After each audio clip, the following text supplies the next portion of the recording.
ചേട്ടൻ എന്താ ആക്ടിങ്ങാ? ഞാൻ മറ്റോടത്ത് അടി.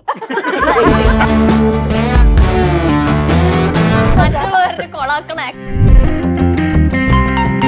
ഭയങ്കര സെൽഫിഷ്. അതായത് ഇപ്പൊ ഇവിടുന്ന് ആയിരിക്കും വെച്ചിരിക്കുന്നുണ്ടാവും. അപ്പൊ ക്യാമറ ഇവിടെ ആണെങ്കിൽ സിജു ചേട്ടനെ കാണില്ലല്ലോ. അപ്പൊ നമ്മള് എന്നൊക്കെ കാണിക്കുമ്പോ നമ്മള് മറ്റേ സീരിയസ് ആയിട്ട് നടക്കും. ഞാൻ മറ്റേ ക്യാരക്ടറൊക്കെ പിടിച്ച് സീരിയസ് ആയിട്ട് ഓക്കെ ഇപ്പൊ നടക്കാം നോക്കുമ്പോ സിജു ചേട്ടൻ മറ്റേ അവിടെ ഒന്ന് കാണിക്കുമ്പോ എല്ലാം പോകും. എന്താ ചെയ്യാ മറ്റേ ഇതിലെ പോലെ ഒട്ടും സപ്പോർട്ട് ആയിരുന്നു. വിനയ ഉള്ളി കിടക്കുന്നോണ്ടേ ഈ സ്ക്രിപ്റ്റ് എഴുതിയപ്പോഴത്തേക്കും എവിടെയെങ്കിലും ഒരു നമുക്ക് ചെയ്യാൻ വേണ്ടി ഒരു ക്യാരക്ടർ ഇല്ലായിരുന്നു. ഞാനൊരു പ്രോഗ്രാം പ്രൊഡ്യൂസറാണ്, അസിസ്റ്റന്റ് പ്രോഗ്രാം പ്രൊഡ്യൂസറാണ് ഏഷ്യാൻ. അപ്പൊ അവിടെ വരുന്നത് തന്നെ എങ്ങനെങ്കിലും മുഖം കാണിക്കണം. ഞാൻ പിന്നെ ആങ്കറായി.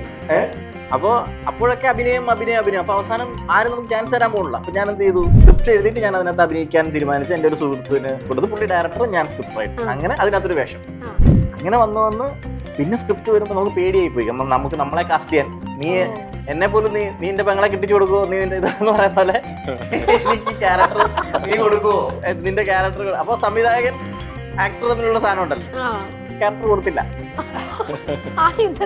നടന്നില്ല. സംവിധായകൻ ജയിച്ചു,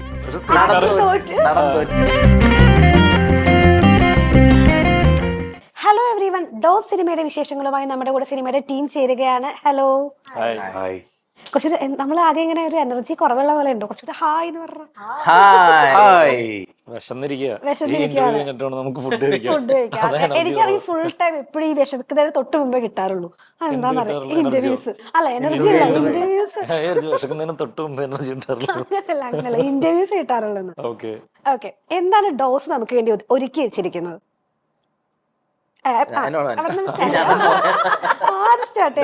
എന്താണ് അഭിലാഷ് വേണ്ടി ഒരുക്കി വെച്ചിരിക്കുന്ന ഡോസ്? ഡോസ് എന്ന് പറയുന്ന ഒരു മിസ്റ്ററി ക്രൈം ത്രില്ലർ പടം കണ്ടിട്ട് പ്രേക്ഷകർ തീരുമാനിക്കട്ടെ ത്രില്ലർ ആണോ എന്നുള്ളത്. മെഡിക്കൽ ത്രില്ലർ നമുക്ക് പറയാം. മെഡിക്കൽ പൂർണ്ണമായിട്ട് ഒരു മെഡിക്കൽ ത്രില്ലർ എന്ന് പറയാൻ പറ്റില്ല, എന്നാൽ മെഡിക്കൽ സംബന്ധമായ കാര്യങ്ങളൊക്കെ ഉൾപ്പെടുത്തിക്കൊണ്ടാണ് നമ്മുടെ പരിപാടികളൊക്കെ മുമ്പോട്ട് പോണത്. ഒരു കംപ്ലീറ്റ് മെഡിക്കൽ ത്രില്ലർ അല്ല, ഒരു മിസ്റ്ററി ക്രൈം ഡ്രാമ എന്നൊക്കെ വേണമെങ്കിൽ പറയാം. നമ്മൾ ആദ്യമായിട്ടൊരു സിനിമ ചെയ്യുന്ന സമയത്തെ ഇവരെയൊക്കെ കൺവിൻസ് ചെയ്ത്, ഒരു പ്രൊഡ്യൂസറെയൊക്കെ കൺവിൻസ് ചെയ്ത് കൊണ്ടുവരണമല്ലോ, ആ ഒരു പ്രോസസ്സൊക്കെ എങ്ങനെ? ആ പ്രോസസ്സാണ് ഏറ്റവും വലിയ പ്രോസസ്. ഒരു സിനിമ സംവിധാനം ചെയ്യുന്നതിൽ ചേട്ടനെ കിട്ടാൻ ഭയങ്കര പാട് കിട്ടും, ഡേറ്റ് ഒക്കെ കിട്ടാൻ. ഡേറ്റ് കിട്ടി, അതായത് എന്നെ കിട്ടാൻ വലിയ പാടൊന്നുമില്ലായിരുന്നു. എന്നെ ഫോൺ വിളിച്ചപ്പോ തന്നെ കിട്ടി. 2018 എനിക്ക് ഡേറ്റ് തന്ന ആളാണ്. പക്ഷെ അപ്പൊ വെള്ളപ്പൊക്കം വന്നു. അതിനുശേഷം വേറെ എന്താ പറയാ, അതുപോലെയുള്ള ആ സമയത്ത് പറഞ്ഞ കഥയുമായി ബന്ധമുള്ള ചില സിനിമകളൊക്കെ വന്നു. അപ്പൊ അതിന്റെ കഥയൊക്കെ മാറ്റി അത് വീണ്ടും വരുന്നുണ്ട്. അതിനുശേഷം വേറൊരു സ്ക്രിപ്റ്റ് റെഡിയാക്കി. അങ്ങനെ ഈ സിനിമയല്ല 2018 നമ്മൾ ആ സിനിമയ്ക്ക് വേണ്ടി ശ്രമിച്ചുകൊണ്ടിരുന്ന സമയത്ത് ഒരുപാട് പ്രൊഡക്ഷൻ സൈഡിൽ നമ്മൾ പിച്ച് ചെയ്യുന്ന സമയത്ത് എല്ലാവരും ഇങ്ങനെ ഇത് ഇങ്ങനത്തെ ഒരു സിനിമ ഇപ്പൊ പറ്റുമോ എന്നൊക്കെയുള്ളത് ചോദ്യമായിരുന്നു. പക്ഷെ ആ സമയത്ത് തന്നെ വേറൊരു സിനിമ ഇറങ്ങുകയും അത് ഭീകര ഹിറ്റാവുകയും ചെയ്തു. അത് കഴിഞ്ഞപ്പോൾ ഒരുപാട് പ്രൊഡ്യൂസേഴ്സ് ഇവിടെ അങ്ങനെയാണല്ലോ, ഒരു സിനിമ ഹിറ്റായി കഴിഞ്ഞാൽ അതുപോലത്തെ സിനിമകൾ അല്ല, അതുപോലത്തെ സിനിമകൾ അതിന്റെ ബാക്ക് ചെയ്യാനായിട്ട് പ്രൊഡക്ഷൻ അല്ലെങ്കിൽ അവരൊക്കെ റെഡിയാവും. പക്ഷെ നമ്മൾ റെഡി അല്ലായിരുന്നു. കാരണം അതിന്റെ പുറകെ നമ്മളത് ചെയ്യണ്ടല്ലോ. ചെയ്യണമെങ്കിൽ അത് ആദ്യമേ ചെയ്തിരുന്നെങ്കിൽ നമ്മളാണ് ആദ്യം അങ്ങനെ ഒരു സാധനം ചെയ്തെന്നുള്ളൊരു സംഭവം വന്നേനെ. അപ്പൊ അതുകൊണ്ട് അത് അന്ന് ചെയ്യാതെ മാറ്റി വെച്ചു. പുതിയ കഥകൾ അന്വേഷിച്ചു. അപ്പൊ അങ്ങനെയാണ് ഡോസിലേക്ക് നമ്മൾ ലാൻഡ് ചെയ്യുന്നത്. ആദ്യത്തെ സിനിമ ചെയ്യുകയാണെങ്കിൽ നായകൻ പുള്ളിയായിരിക്കും നമ്മൾ ഉറപ്പിച്ചു വെച്ചിരുന്നതാണ് സിജു. കാരണം ഞാൻ ഒരുപാട് അലഞ്ഞ വ്യക്തിയാണ്. ഇതിനു മുമ്പ് ഒരു 10 വർഷമായിട്ട് ഇതിന് പിന്നാലെയുള്ള അലച്ചിലാണ്. 10 വർഷത്തിന് മുമ്പ് അലച്ചിട്ടുണ്ടായിരുന്നത് വേറെ. അന്ന് എല്ലാരെയും പോലെ അഭിനയിക്കാൻ വേണ്ടി നടനാവാൻ വേണ്ടി വന്നതാണ്. ആദ്യ 10 വർഷം അങ്ങനെ പോയി. അത് കഴിഞ്ഞ് 2015 മുതലാണ് എഴുത്തും സംവിധാനത്തിലേക്ക് വന്നത്. അപ്പോൾ ആ സമയം മുതൽ ഏകദേശം ഒരു 300 ആളുകളുടെ അടുത്ത് മൊത്തത്തില് ആക്ടേഴ്സ് ഉൾപ്പെടെ കഥ പറഞ്ഞിട്ടാണ് ഈ ഒരു പടത്തിലേക്ക് എത്തുന്നത്. അപ്പോൾ മറ്റ് പല ആക്ടേഴ്സിനെയും സമീപിച്ചിട്ടുണ്ട്. അത് ചിലതൊക്കെ മാനേജർ വരെ എത്തും. അതിനപ്പുറത്തേക്ക് പോകാൻ പറ്റാതെ ഏറ്റവും കൂടുതൽ സംസാരിച്ചിട്ടുള്ളത് മാനേജേഴ്സുമായിട്ടാണ്. ജീവിതം കുറെ കാലമായിട്ട് 10 വർഷം കടന്നു പോയിട്ടുള്ള മലയാളത്തിലെ പ്രമുഖരായ നടന്മാരുടെ മാനേജറുമായിട്ട് സംസാരിച്ചാണ് പോയിട്ടുള്ളത്. അതിനുശേഷം സിജു ബ്രോ ഒരു ആ ടൈമിൽ എന്റെ മാനേജർ ഞാൻ തന്നെയായിരുന്നു. വിളിച്ചതായിരുന്നു. അങ്ങനെ അതിലേക്ക് വന്നു. അഭിലാഷ് അന്ന് വരുന്ന സമയത്ത് വെറുതെ അല്ല കേട്ടോ, അന്നൊരു ഷോർട്ട് ഫിലിം ഒക്കെ ചെയ്ത് ആന്റഗോണിസ്റ്റ് എന്ന് പറഞ്ഞൊരു ഷോർട്ട് ഫിലിം ഒക്കെ ചെയ്തിട്ടാണ് എൻ്റെ അടുത്ത് വന്നത്. അത് കാണിച്ചു തന്നിട്ടാണ് ഇത് ചെയ്യുന്നത്. അപ്പം പേഴ്സണലി എനിക്ക് അങ്ങനെ വരുന്നവരോട് ഒരു റെസ്പെക്റ്റ് ആണ്. അല്ലെങ്കിൽ നമ്മുടെ എന്താണ് ടാലന്റ് എന്നുള്ളത് നമ്മളെ കാണിച്ചു തരണം. ഇപ്പോൾ പുതിയ ഒരാൾ വരുമ്പോൾ നമ്മൾ എപ്പോഴും ഭയങ്കര ഡൗട്ട്ഫുൾ ആയിരിക്കും, അതെ. അവർക്ക് പണി അറിയുമോ കാര്യങ്ങൾ എന്നൊക്കെ ഉള്ളത്. പക്ഷെ ആ സമയത്ത് അഭിലാഷ് വരുമ്പോൾ ആ ഷോർട്ട് ഫിലിം ചെയ്തിട്ടാണ് എൻ്റെ അടുത്ത് വരുന്നത്, എൻ്റെ കോണിസ് എന്ന്. അപ്പോൾ അത് കണ്ടപ്പോൾ തന്നെ എനിക്ക് ആളുടെ കയ്യിൽ സ്റ്റഫ് ഉണ്ടെന്നുള്ളത് എനിക്ക് മനസ്സിലായി. അപ്പോൾ അങ്ങനെയാണ് നമ്മൾ ആ സ്റ്റോറി കേൾക്കുന്നതെന്ന് വെച്ചാൽ എനിക്ക് ഭയങ്കര ഇൻട്രസ്റ്റിംഗ് ആയിട്ട് ഫീൽ ചെയ്ത ഒരു സ്ക്രീൻ പ്ലേ ആയിരുന്നു അത് ചെയ്യാനായിട്ട്. ഞാൻ ഭയങ്കര ത്രില്ലായിരുന്നു ചെയ്യാനായിട്ട്. പക്ഷെ ആ സമയത്ത് അങ്ങനെ ഒരു അതുപോലത്തെ ഒരു സിനിമ ഇറങ്ങിയും അപ്പോൾ അതുകൊണ്ട് പിന്നെ ചെയ്യണ്ടെന്ന് വിചാരിച്ചു. കാരണം അതല്ലെങ്കിൽ അതിൻ്റെ ബാക്കിൽ നമ്മൾ ചെയ്ത പോലത്തെ ഒരു സംഭവം വരുമല്ലോ. അതുകൊണ്ട് അതിങ്ങനെ ചെയ്യാതെ അതെ അത് ആലോചിക്കുന്നുണ്ട് വീണ്ടും. ഇത് കഴിഞ്ഞ് ഡോസ് ഒരു സൂപ്പർ ഡോസ് ആയിട്ട് വേണം അടുത്തത്. അതെ അതെ. അപ്പൊ എനിക്ക് ഡോസിലേക്ക് തന്നെ അട്രാക്ട് ചെയ്ത ഫാക്ടർ അതുണ്ടായിരുന്നു, അത് ഡിഫറെന്റ് ആയിരുന്നു. യൂഷ്വൽ ത്രില്ലേഴ്സിൽ നിന്ന് ഡിഫറെന്റ് ആയിട്ട് വന്നേക്കുന്ന ഒരു സംഭവമായിരുന്നു, നമ്മൾ കണ്ടേക്കുന്ന സംഭവങ്ങളല്ലായിരുന്നു. അത് തന്നെയാണ് എന്നെ അതിലേക്ക് അടുപ്പിച്ചത്. എങ്ങനെയായിരുന്നു ഒരു കോളൊക്കെ വന്നത്? അഭിലാഷ് ഡയറക്റ്റ് എന്നെ അപ്രോച്ച് ചെയ്തു. പക്ഷെ അതിന് മുമ്പ് സിജുബായ് പറഞ്ഞിട്ടാണ് ഈ കോൾ ഇങ്ങോട്ട് വന്നത്. അത് സിജുബായ് പറഞ്ഞു ഇങ്ങനെ നമ്മൾ ഒരു പ്രോജക്റ്റ് ചെയ്യാൻ നിൽക്കുമായിരുന്നു. ആ പ്രോജക്റ്റും കിക്ക് സ്റ്റാർട്ട് ആയില്ല, എന്നാലും നമ്മളൊരു ചെറിയ ഒരു സിനോപ്സിസ് ട്രെയിലർ പോലത്തെ ഒരു സംഭവം ചെയ്തു. ബാക്ക് 2020 നവംബർ അല്ലേ? നവംബർ അല്ലേ? ഡിസംബർ. നവംബർ 2020 ആ ലോക്ക്ഡൌണിന്റെ സമയത്ത് നമ്മളൊരു സിനിമ തുടങ്ങാൻ വേണ്ടിയിട്ട് കുറേ നാൾ വെയിറ്റ് ചെയ്ത് ക്വാറന്റൈൻ ഒക്കെ ചെയ്തിട്ട് ഇങ്ങനെ. പക്ഷെ ഇത് ഭയങ്കര ഒരു നിമിത്തമാണ് നമുക്ക്, എനിക്കും സിജു ബ്രോക്കും ഒരു എന്താ പറയുക ഇതുപോലത്തെ ഒരു കോമ്പിനേഷൻ ചെയ്യണം എന്നായിരുന്നു ആഗ്രഹം അപ്പോഴും ഇപ്പോഴും. അപ്പൊ അങ്ങനെ സിനിമകളിൽ ഇപ്പോൾ ഡിഫറെൻ്റ് ആയിട്ടുള്ള കോമ്പിനേഷൻസ് ട്രൈ ചെയ്യുമ്പോൾ ഒരു ഫ്രഷ് ഫീൽ നമുക്ക് കിട്ടാറുണ്ടല്ലോ. അപ്പം അങ്ങനെയാണ് അശ്വിനിലേക്ക് എത്തുന്നത്. നമുക്ക് ഒരുമിച്ച് ഒരു സിനിമ ചെയ്യണം എന്നുള്ള ആഗ്രഹം വളരെ കാലമായിട്ടുണ്ടായിരുന്നു. ഓക്കെ, നമ്മുടെ മനസ്സിൽ ആരെങ്കിലും ഉണ്ടായിരുന്നോ ഈ ഒരു റോള് ചെയ്യാൻ? ഈ റോൾ ശരിക്കും പറഞ്ഞു കഴിഞ്ഞാൽ ഈ സിനിമയുടെ കഥ സിജു ബ്രോയോട് പറയുന്നത് ഇതിനകത്ത് അശ്വിൻ ബ്രോയുടെ ക്യാരക്ടർ ചെയ്യാൻ വേണ്ടിയാണ് സിജു ബ്രോയെ സമീപിക്കുന്നത്. അപ്പോൾ സിജു ബ്രോ പറഞ്ഞത് ഞാൻ മറ്റേ ക്യാരക്ടർ ചെയ്യാം, ഈ ക്യാരക്ടർ നമുക്ക് അശ്വിനെ കൊണ്ട് ചെയ്യിപ്പിക്കാം. അങ്ങനെ ആണ് ഇത് അങ്ങോട്ട് വരുന്നത്. ഓക്കെ, ഇവർ തമ്മിലുള്ള ഒരു പ്രണയം നമ്മൾ ഒരു വട്ടം കണ്ടതുകൊണ്ടാണോ വീണ്ടും ഒന്നുകൂടെ? അതെ അതെ അതെ. ഇവര് തമ്മിലുള്ള കോമ്പിനേഷൻ ഭയങ്കര ഹിറ്റ് ആണല്ലോ. അതെ, അപ്പൊ അതൊന്നുകൂടെ റിപ്പീറ്റ് ചെയ്യാന്നുള്ള. അതുകൊണ്ട് മാത്രമല്ല, ഒരു ഡിഫറെന്റ് ആയിട്ടുള്ള ഇപ്പം നമ്മള് സാധാരണ നമ്മൾ കാണുന്ന ഒരു ക്യാരക്ടർ ആയിരിക്കില്ല ഈ സിനിമയിനകത്ത് വരുന്നത്. കാരണം ഫേസ് ചെയ്യേണ്ട കോളേജ് ഫേസ് ഉണ്ട്, പിന്നെ നമ്മള് വർക്കിംഗ് സ്റ്റേജ് ആ ഒരു സ്റ്റേജും കൂടി ചെയ്യാൻ ഡോക്ടർ ക്യാരക്ടറിലേക്ക് വരുന്നത്. അപ്പൊ ആ ഒരു എന്താ പറയാ ഒരു വ്യത്യാസം നമുക്ക് ഭയങ്കരമായിട്ട് ഫീൽ ചെയ്യും. അത് സ്ഥിരം നമ്മൾ എങ്ങനെ ക്യാരക്ടർ ചെയ്താൽ ഇന്ന ആള് എന്ന് നോക്കാത്തൊരു രീതി ആയിരിക്കും നമ്മുടെ പടത്തിൽ. നിങ്ങൾ തമ്മിലുള്ള കോമ്പിനേഷൻ സീനാന്ന് വിളിച്ചപ്പോ പറഞ്ഞപ്പോ എന്തായിരുന്നു ഒരു ഫീൽ? കുറച്ച് നാളിന് ശേഷം വീണ്ടും, അല്ലെങ്കിൽ എത്ര വർഷമായി? ഇപ്പൊ 2016 10 years. 2016 മെയിലായിരുന്നു. ഇപ്പൊ 26 ആയി. Correct 10 years. Actually happy wedding എന്ന് പറയുന്നത് ഒരു റോം കോം പരിപാടിയല്ലേ. ഇത് ആക്ച്വലി അങ്ങനെയല്ല, ഇത് വേറൊരു ഷെയ്ഡാണ്. ഞാനും സിജു ചേട്ടനും വേറൊരു ഷെയ്ഡിലാണ്. ഈ 10 വർഷത്തെ എക്സ്പീരിയൻസ് ഉണ്ട്, നമ്മൾ ആക്ടർ എന്നുള്ള രീതിയിൽ കുറെ മാറ്റങ്ങൾ വന്നു അല്ലേ? വന്നു. ലൈക്ക് അതായത് ഇപ്പൊ ഹാപ്പി വെഡിങ് ചെയ്യുന്ന സമയത്ത് എനിക്ക് അങ്ങനെ I was very new and very young. അപ്പോ കൂടുതൽ കാര്യങ്ങളൊന്നും അറിയില്ല.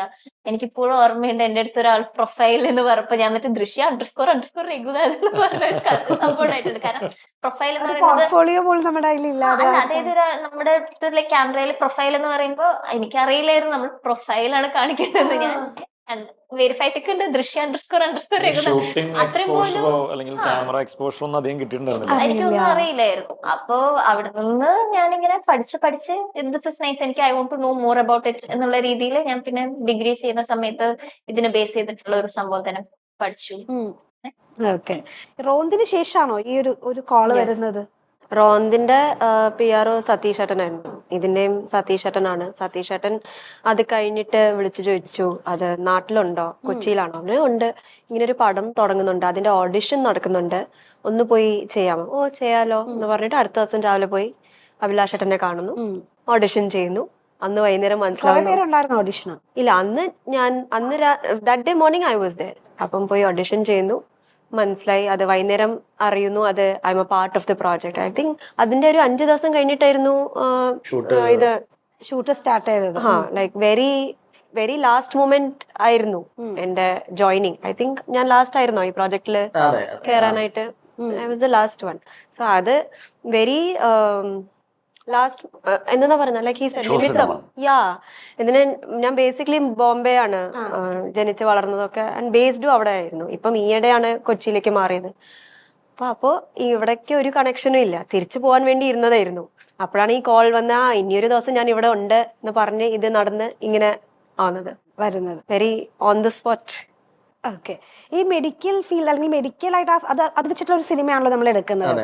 അപ്പൊ കുറെ കോൺസ്പിറസീസ് ഉണ്ടല്ലോ. അപ്പൊ അതുമായിട്ട് ഇതിന് എന്തെങ്കിലുമൊക്കെ ഒരു ബന്ധം വരുന്നുണ്ടോ? ഇത് ആക്ച്വലി ഇപ്പൊ ശരിക്കും പറഞ്ഞാൽ എൻ്റെ അമ്മ ഹോസ്പിറ്റലിൽ ഒരു മാസം വർഷങ്ങൾക്ക് മുമ്പാണ് 2019 ഒരു മാസം അഡ്മിറ്റ് ആയി.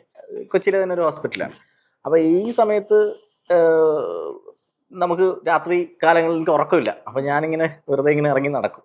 അപ്പൊ ഞാനിങ്ങനെ ആലോചിക്കും ഇത് ആളുകൾക്ക് ഇങ്ങനെ ഇതിലേക്ക് കടന്നു വരാൻ പറ്റുമോ, അങ്ങനെ ഒരു ക്രൈം നടന്നാൽ അങ്ങനെയൊക്കെ വെറുതെ ചിന്ത തുടങ്ങിയിട്ട് അങ്ങനെ ഹോസ്പിറ്റൽ ക്രൈം ഉള്ള എവിടെ ലോകത്തിന്റെ പല ഭാഗങ്ങളിൽ നടന്നിട്ടുള്ളത്, ഇന്ത്യയിലുള്ളതും അമേരിക്കയിലുള്ളതും അങ്ങനെ അതെല്ലാം കൂടി റിസർച്ച് ചെയ്തിട്ട് ചില റിയൽ ഇൻസിഡൻസ് ഉണ്ടായിട്ടുണ്ടെന്ന് മനസ്സിലായി. അപ്പൊ അതിനെ ബേസ് ചെയ്തിട്ടൊരു കഥ ക്രിയേറ്റ് ചെയ്ത് അങ്ങനെയാണ് ഇതിലേക്ക് ലാൻഡ് ചെയ്തത്. ഇപ്പൊ നമ്മുടെ ടീച്ചറിനകത്ത് പറയുന്നുണ്ട് മനുഷ്യർക്ക് മാത്രമല്ല ആത്മാക്കൾക്കും പ്രതികാരമുണ്ട് എന്നുള്ള ഒരു ഭാഗം. നിങ്ങൾ ഈ ആത്മാക്കളിലൊക്കെ വിശ്വസിക്കുന്ന ആളുകളാണോ? ബേസിക്കലി ഒരു എനർജി ഉണ്ടെന്ന്. എനർജി ഉണ്ട്. നമ്മൾ ജീവിച്ചിരിക്കുമ്പോൾ ഒരു എനർജിയാണ് നമ്മൾ നിൽക്കുന്നത്. അതിങ്ങനെ എവിടെയെങ്കിലൊക്കെ നിൽക്കുന്നുണ്ടാവും. നമ്മൾ പോയാലും ആ എനർജി പുറത്തോട്ട് വരുന്നു. എനർജി വേറെ രൂപത്തിലേക്ക് മാറുമായിരിക്കും. അങ്ങനെയൊക്കെ അങ്ങനെ ഒരു തിയറി ഉണ്ട്. ആൽബർട്ട് ഐൻസ്റ്റീന്റെ ഫിസിക്സ് ക്ലാസ്സിലൊക്കെ പോയി. ഓക്കെ. അല്ല ഞാൻ ചോദിച്ചപ്പോ ഫസ്റ്റ് എവിടെ കൈബുക്ക് എന്തെങ്കിലും എക്സ്പീരിയൻസ് ഉണ്ടോ, അല്ലെങ്കിൽ അത് ഭയങ്കരമായിട്ട് കണ്ടിട്ട് ഇല്ല നമ്മുടെ തോന്നല നമ്മളെന്ന് പറയുന്നത് ഈ ആത്മാക്കളാണ് പറയുന്നത്. ജസ്റ്റ് അശ്വിൻ കുമാറും ബോഡിയും ഒക്കെ ഒരു നമ്മൾ മരിക്കുമ്പോൾ നമ്മുടെ ഒരു എനർജി റിലീസ് ആയി പോകുന്ന ഇതാണല്ലോ അങ്ങനെയുള്ള പറയപ്പെടുന്നത്. ഓക്കെ. അല്ല അങ്ങനെ ഒരു തോട്ട് അതിനകത്ത് കൊണ്ടുവരാനുള്ള ഒരു റീസൺ എന്തായിരുന്നു? തോട്ട് എന്ന് വെച്ച് കഴിഞ്ഞാൽ നമ്മള് എന്താ പറയണ്ടേ, നമ്മൾ അറിയാത്ത പലതും നമ്മുടെ ഈ പ്രപഞ്ചത്തിൽ നമ്മൾക്കറിയാത്ത നേരിട്ട് അനുഭവിക്കാൻ കഴിയാത്ത പല എലമെന്റ്സ് പല കാര്യങ്ങളിവിടെ ഉണ്ട് എന്ന് വിശ്വസിക്കുന്നുണ്ട്. അപ്പൊ അതിന്റെ അങ്ങനെ ഒരു സാന്നിധ്യം ഉണ്ടാവാം എന്നുള്ളൊരു തോന്നൽ മാത്രമാണ് അവിടെ. അതൊക്കെ ശരിക്കും പറഞ്ഞാൽ എന്ത് പറഞ്ഞാലും സ്പോയിലർ ആയിപ്പോ, അതുകൊണ്ട് പറയാൻ പറ്റില്ല. അതാ ഷൂട്ടൊക്കെ കൂടുതൽ എവിടെയായിരുന്നു? ഷൂട്ട് വടശ്ശേരിക്കര എന്ന് പറയുന്ന വടശ്ശേരിക്കര എന്ന് പറയുന്ന സ്ഥലത്തായിരുന്നു. അപ്പൊ അത് അദ്ദേഹത്തിന്റെ ഞാൻ പത്തനംതിട്ട ജില്ലക്കാരനാണ്. അപ്പൊ പത്തനംതിട്ട ജില്ലയിൽ തന്നെയാണ്, അവിടുത്തെ ഒരു ഹോസ്പിറ്റലാണ്. ഞങ്ങൾ കുറെ അലഞ്ഞു, ഹോസ്പിറ്റലിൽ തേടി ഞങ്ങൾ പാലക്കാട് പോയി, പല സ്ഥലങ്ങളിൽ പോയി, എന്നിട്ടൊന്നും നമുക്ക് പറ്റിയ ഒരു ഹോസ്പിറ്റൽ. കാരണം നമ്മള് ശരിക്കും പറഞ്ഞാൽ ലൊക്കേഷൻ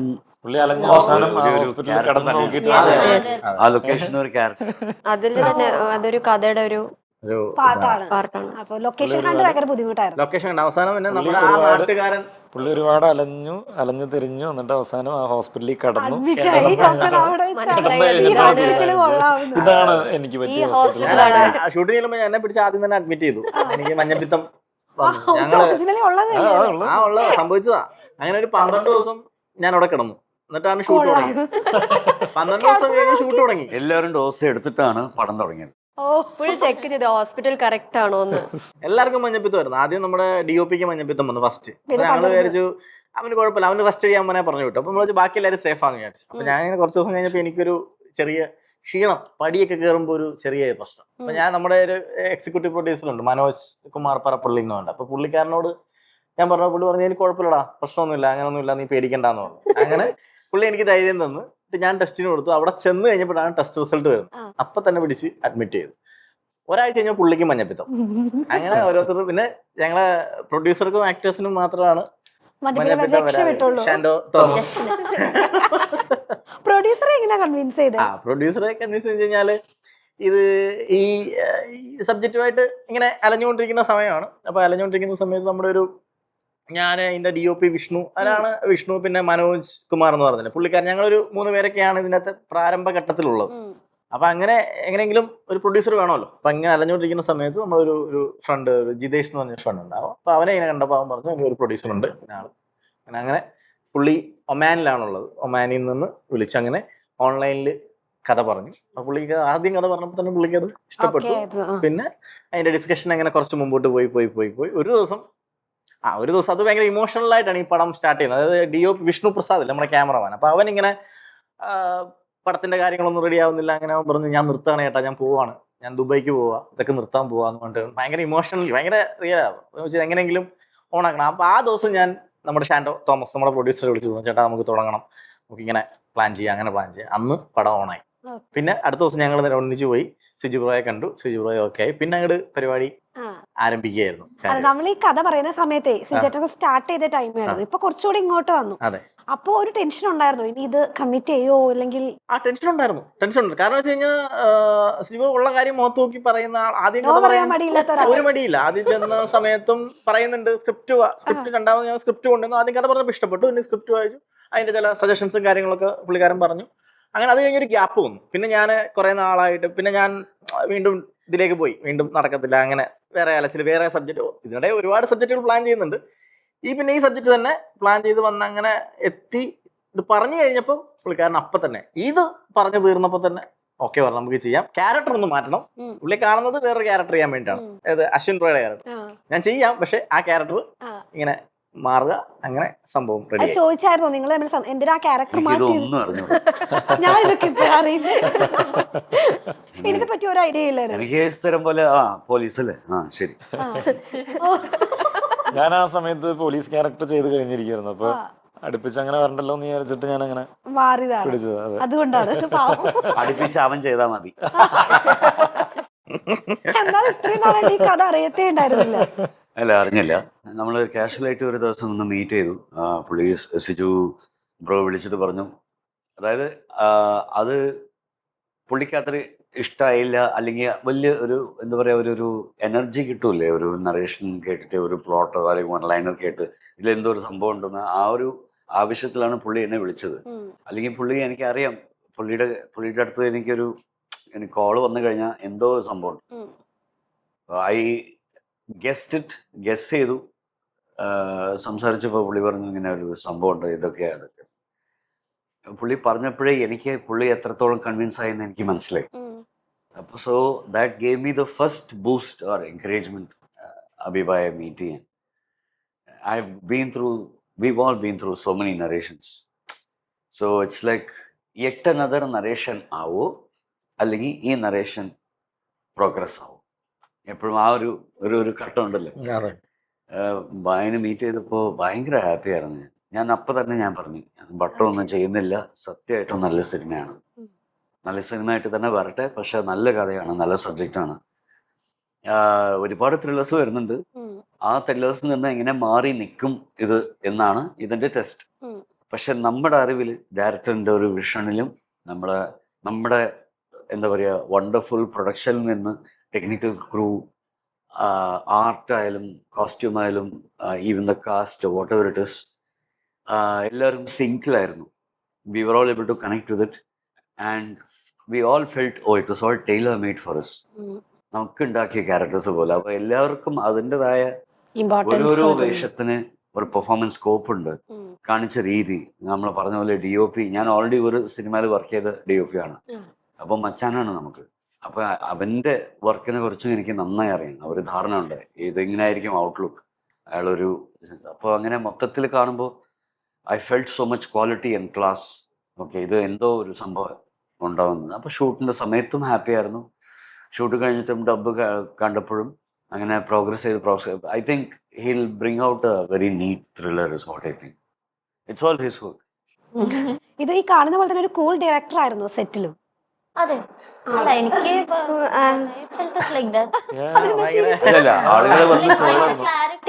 ആളുകൾ വന്ന് ചിലപ്പോൾ ചോദിക്കാറുണ്ട് ഈ ഡയറക്ടർ എവിടെയെന്നോ. അടുത്ത ഭയങ്കര ചോദിക്കാറുണ്ടായിരുന്നു.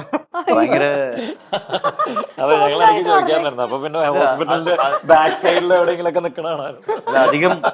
അധികം ബഹളം ഇല്ലല്ലോ, എല്ലാവർക്കും സബ്ജക്ട് അറിയാം, അധികം ബഹളം ഇല്ല. പ്ലേ ചെയ്യുന്നു, സ്ട്രിക്റ്റ് ആയിട്ട് നിന്നാലേ കാര്യങ്ങളൊക്കെ വിശ്വസിക്കുന്നില്ല. അതായത് ആളുകൾക്ക് നമ്മൾ ഒരു സ്പേസ് കൊടുക്കണം. ഏത് മേഖലയാണ്, ഇപ്പൊ ക്യാമറ ആണെങ്കിൽ ക്യാമറ, കോസ്റ്റ്യൂം ആണെങ്കിൽ കോസ്റ്റ്യൂം, അവർക്ക് സ്പേസ്, ആക്ടേഴ്സിന് പ്രത്യേകിച്ച് അവർക്ക് സ്പേസ് കൊടുത്ത് അവരെ കംഫർട്ട് ആണെങ്കിൽ മാത്രമേ ഇത് നടക്കുള്ളൂ. നമ്മൾ ഇങ്ങനെ വേണ്ടെന്നുള്ള കൃത്യമായിട്ടുള്ള കഴിഞ്ഞ് കഴിയുമ്പോൾ നമ്മളടുത്തൊന്ന് അത് ഇങ്ങനെ ആയിരുന്നു അല്ലെങ്കിൽ ഇങ്ങനെയാണെന്നുള്ളത് ചിലർ നമ്മൾ ചെയ്ത് കഴിയുമ്പോഴത്തേക്ക് ഓക്കെ എന്ന് പറഞ്ഞങ്ങ് പോകും. പക്ഷെ പുള്ളിക്ക് എന്താണോ വേണ്ടത്, ഈ കഥാപാത്രത്തിന് എന്താണോ വേണ്ടത് അനുസരിച്ച് കറക്റ്റായിട്ട് വന്നിട്ട് നമ്മുടെ അടുത്ത് കമ്മ്യൂണിക്കേറ്റ് പിന്നെ ചെയ്യാറുണ്ട്. അതിന്റെ ബാക്കിലുള്ള ഇപ്പൊ നമുക്കൊരു ബാക്ക് സ്റ്റോറി, ഇപ്പൊ പല കാര്യങ്ങളും നമ്മൾ ലൈക് പറയുന്നില്ല, പക്ഷെ ഒരു സ്റ്റോറി, ഒരു ക്യാരക്ടർക്ക് ഓൾറെഡി ഒരു സ്റ്റോറി ഉണ്ടാവുമായിരിക്കുമല്ലോ. അപ്പൊ അതിനൊക്കെ ഹെൽപ്പ് ചെയ്തിട്ടുണ്ട്. അതൊന്നും റെലവെന്റ് അല്ലെങ്കിലും പോലും ക്ലാരിറ്റി. ഇവൻ the way coming and telling for നമുക്ക് ഇത് ഇനി ഒരു തവണ ചെയ്ത് നോക്കിയാലോ, ആ ഒരു പറയുന്ന like you also feel maybe next ഇതിനാലും ബെറ്റർ ആകും. ഓൾ ടുഗദർ റീടേക്ക് പറയുന്നത് പോലും അങ്ങനെയാണ്.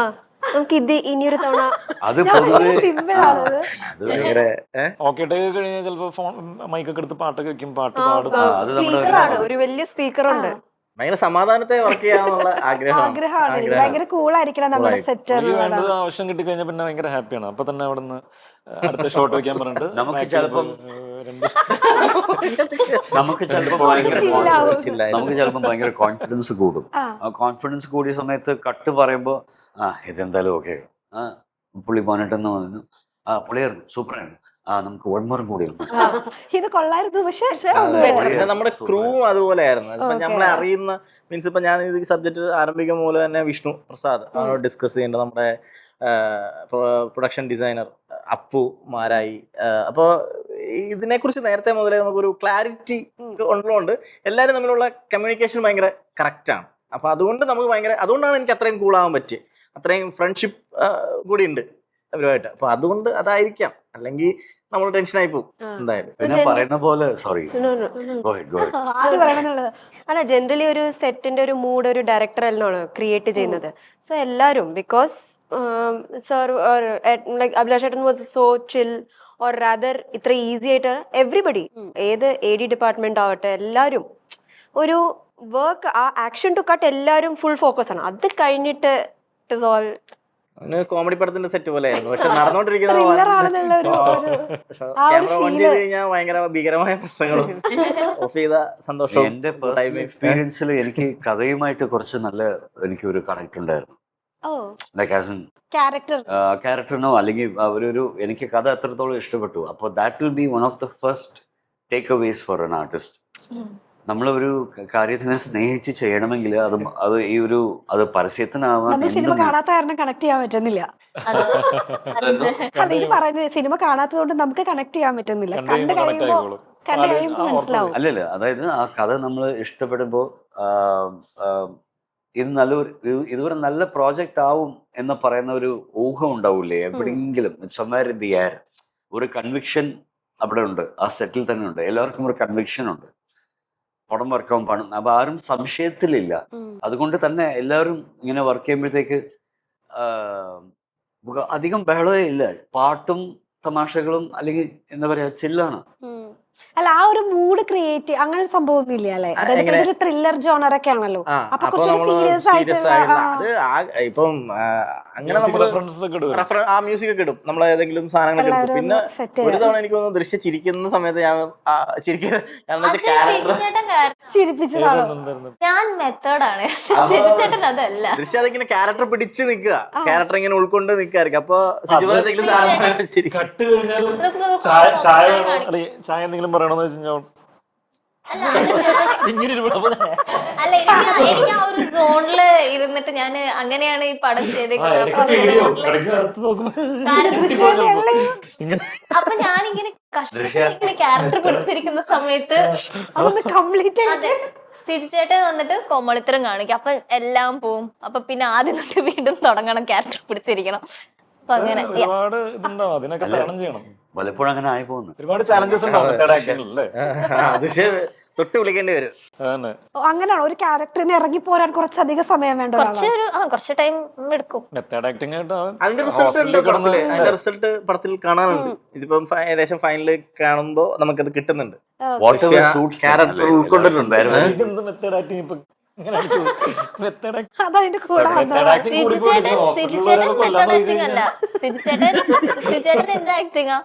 ഞാൻ മറ്റോടത്തെ അടി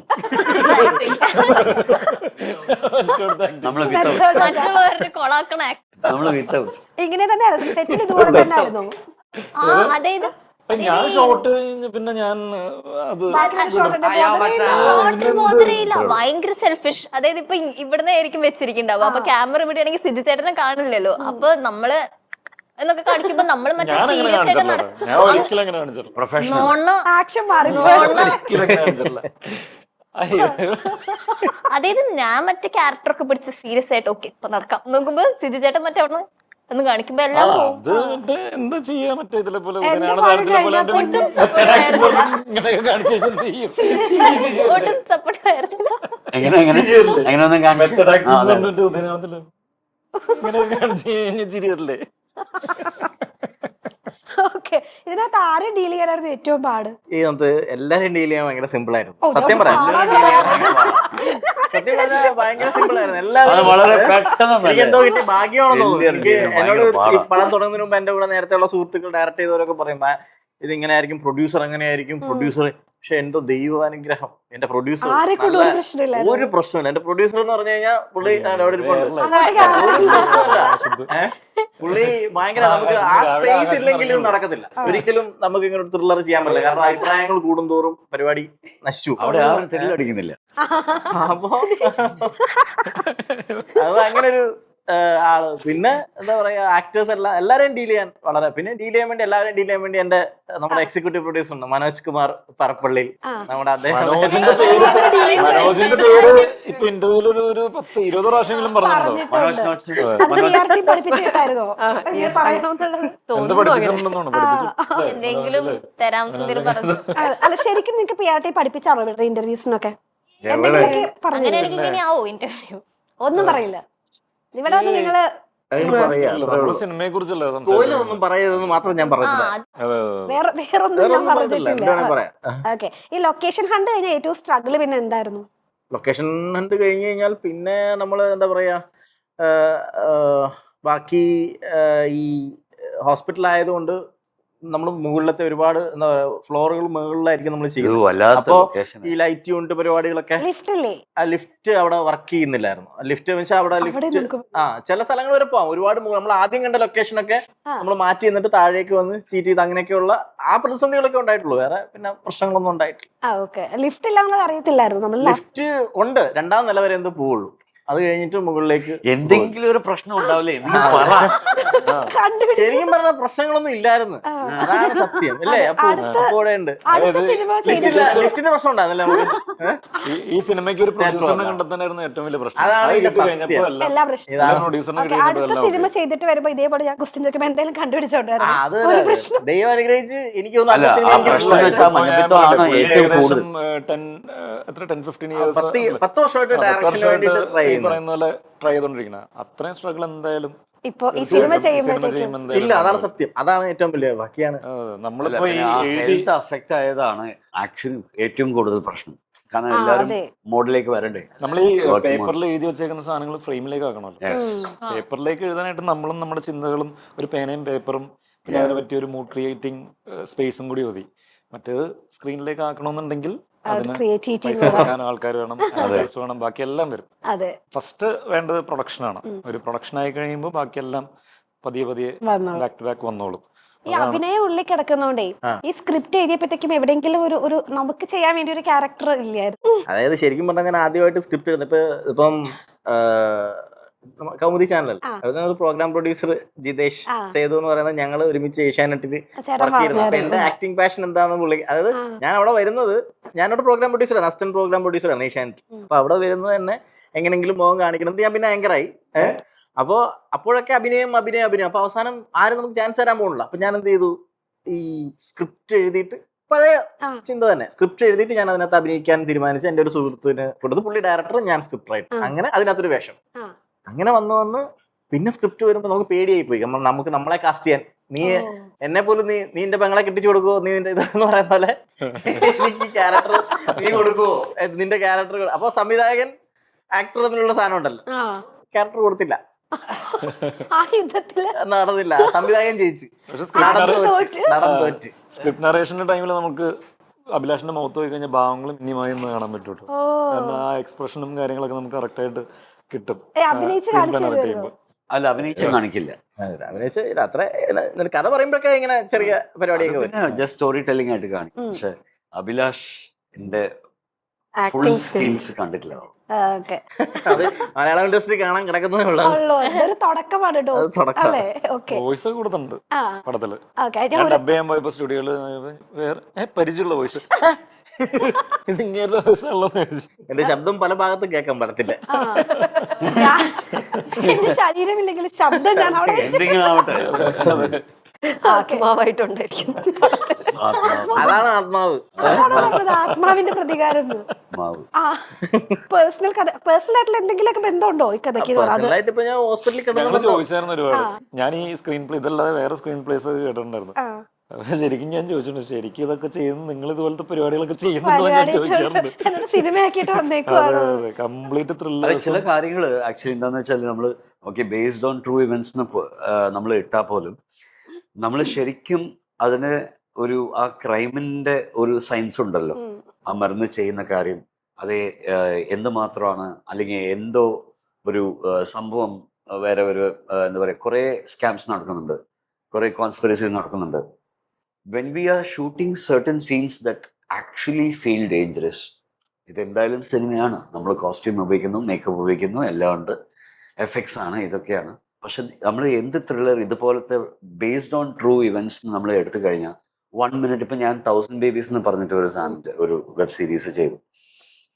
അതിലും ചില കാര്യങ്ങൾ വളരെ സ്കാരിയാണ്. യഥാർത്ഥത്തിൽ ഇതിനെ കുറിച്ച് ഓർക്കുമ്പോൾ അങ്ങനെ ഇതുപോലത്തെ നടന്നിട്ടുണ്ടാവും. ഭയങ്കര അങ്ങനെ ഭീകര ക്രൈംസ് ഉണ്ടല്ലോ, മെഡിക്കൽ ബേസ്ഡ് ആയിട്ടുള്ള കുറെ, അങ്ങനെ മെഡിക്കലിൽ മാത്രമല്ലാതെ കുറെ വിയേർഡായിട്ട് പല സാധനങ്ങൾ. പിന്നെ ഇതിന്റെ പുറകെയുള്ള അപ്പൊ ഇതൊക്കെ ഇപ്പോഴും അവൈലബിൾ ആണ്, സിവിലിയൻസിന് അവൈലബിൾ ആണ്, അല്ലെങ്കിൽ ഹോസ്പിറ്റൽസിനോ, അല്ലെങ്കിൽ വേറെ വേറെ പ്രതികാരം ചെയ്യാൻ വേണ്ടിയിട്ട് എന്തൊക്കെയാണ് ചില കുടുംബങ്ങളിൽ നടക്കുന്ന കാര്യങ്ങളൊക്കെ ഭയങ്കര എന്താ പറയാ, certain moments are very scary when you think about it as A reality.